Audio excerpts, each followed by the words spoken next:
Selamat pagi anak-anak. Namo Buddhaya, Namo Omi Tofong. Hari ini kita mengulang pembelajaran bab pertama, Buddha Maha Parinibbana. Hari ini kita membahas tentang perjalanan menuju Kusinara dan makanan terakhir Buddha. Pembelajaran hari ini cukup penting untuk kita simak bersama. Oleh karena itu, tonton habis video hari ini.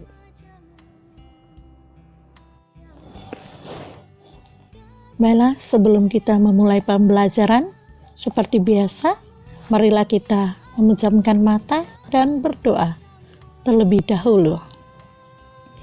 Namo Sakyamuni Buddhaya, Namo Sakyamuni Buddhaya, Namo Sakyamuni Buddhaya, Namo Sarva Bodhisattvaya Maha Sattvaya, Namo Kuan Suim Pusaya Maha Welas Asih.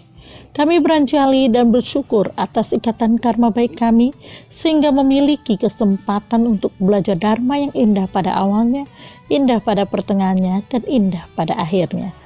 Rimpu saya Maha Welas Asih. Kami sadar atas sebuah karma kami sendiri. Kami bertekad untuk merubah diri kami ke arah lebih baik, agar berguna bagi orang tua dan lingkungan kami.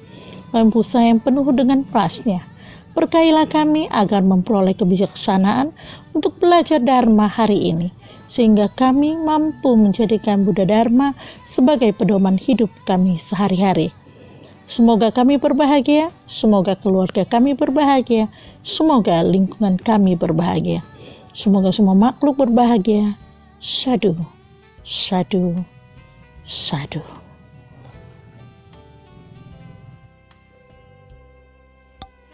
Tujuan pembelajaran kita hari ini adalah siswa mampu mendeskripsikan peristiwa Sang Buddha Parinibbana, siswa mampu mendeskripsikan makanan terakhir Buddha. Ada sebuah pertanyaan, mengapa Buddha bisa Maha Parinibbana? Jawabannya adalah Buddha adalah manusia. Segala yang terjadi di dunia ini bersifat tidak kekal.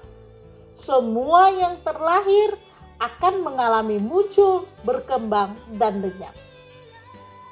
Tak seorang pun dapat menghindari 4 kondisi: lahir, tua, sakit, dan mati, termasuk Buddha sekalipun. Ketika usia Buddha 80 tahun, beliau mengalami sakit karena faktor usianya semakin menua. Namun, berkat kekuatan batinnya, Buddha mampu mengatasi berbagai rasa sakit tersebut. Buddha melakukan perjalanan dari Rajagaha menuju Kusinara, melewati berbagai kota dan desa dengan berjalan kaki, dan ditemani oleh Yang Mulia Ananda serta para siswa yang lain. Pada saat usia Buddha 80 tahun ini, Rahula, anak dari Pangeran Siddhartha, dan Yasodhara, yakni permaisuri dari Pangeran Siddhartha, telah meninggal dunia. Begitu juga kedua siswa utamanya, Yang Arya Monggalana dan Yang Arya Sariputra. Semoga Anda semua masih mengingat tentang Yang Arya Monggalana yang terkenal karena kesaktiannya, dan Yang Arya Sariputra yang terkenal karena kebijaksanaannya. Sepanjang perjalanan Buddha dan rombongannya menuju Kusinara, pikiran Buddha selalu tertuju pada kesejahteraan persaudaraan para bhikkhu. Banyak dari khotbah beliau yang berisikan nasihat-nasihat bagaimana para bhikkhu seharusnya berperilaku untuk memastikan bahwa persaudaraan para bhikkhu dapat berjalan terus setelah kemangkatan beliau. Nah, sepanjang perjalanan, Buddha mengulang-ulang khotbah tentang pahala-pahala dari mengikuti 3 faktor jalan mulia berunsur 8, yakni kemoralan, konsentrasi, dan kebijaksanaan. Faktor-faktor ini ada dalam jalan mulia berunsur 8. Kita perhatikan Faktor manakah yang termasuk dengan kebijaksanaan? Yaitu pengertian benar, pikiran benar, samaditi, sama sangkapa. Yang termasuk kemoralan atau sila, ucapan benar sama wasa, perbuatan benar sama kamanta, pencaharian benar sama ajiwa.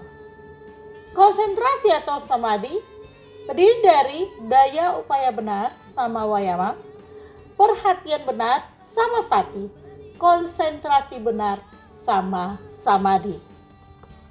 Untuk jalan mulia berunsur 8 ini yang terdiri dari 8 unsur, ini menjadi tugas Anda menyalin yang seperti ini yang di slide ini, hanya satu slide ini saja tentang jalan mulia berunsur 8 dan kumpulkan di Google Classroom nantinya ya.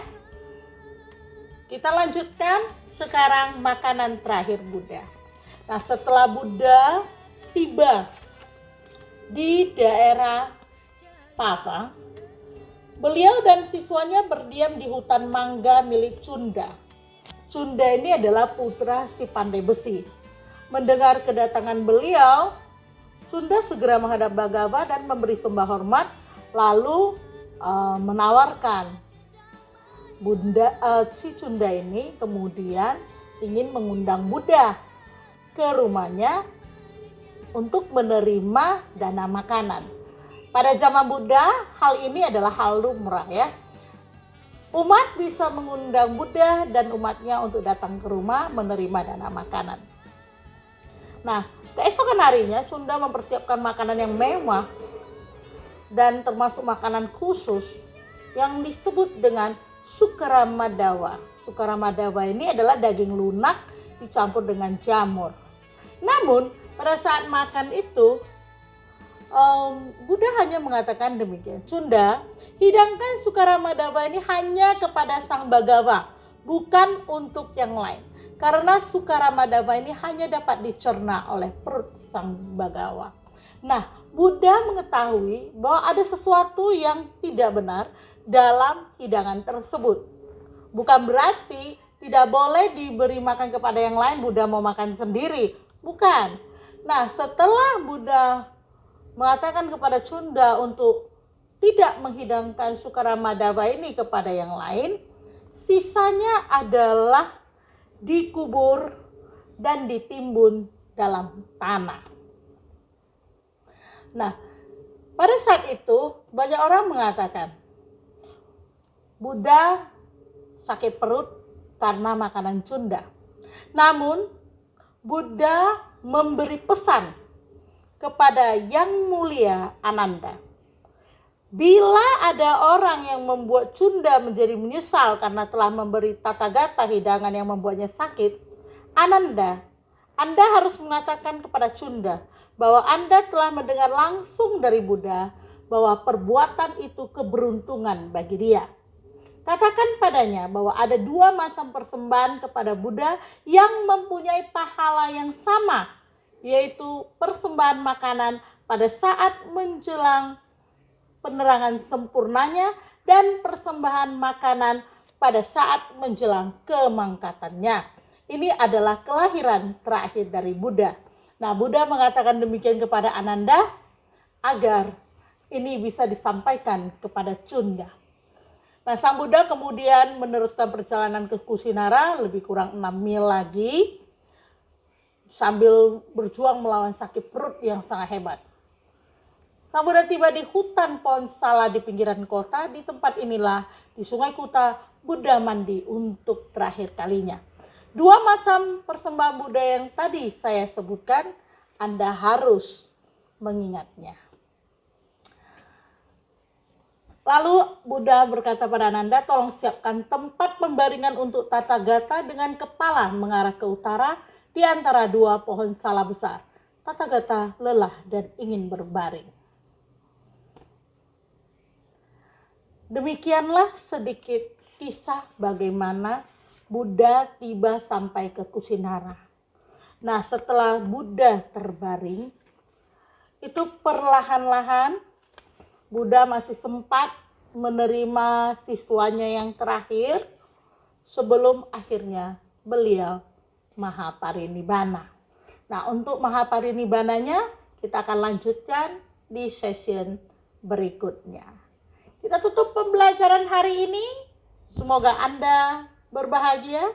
Semoga apa yang disajikan dalam video ini membuat Anda lebih mengerti dan meningkatkan keyakinan Anda.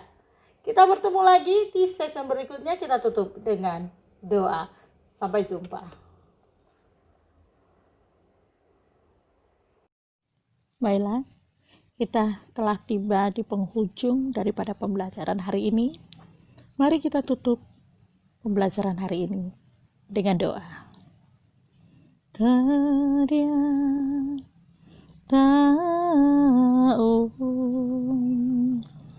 Gate Gate Param Gate Parasam Gate Bodhisua Dadya Ta'um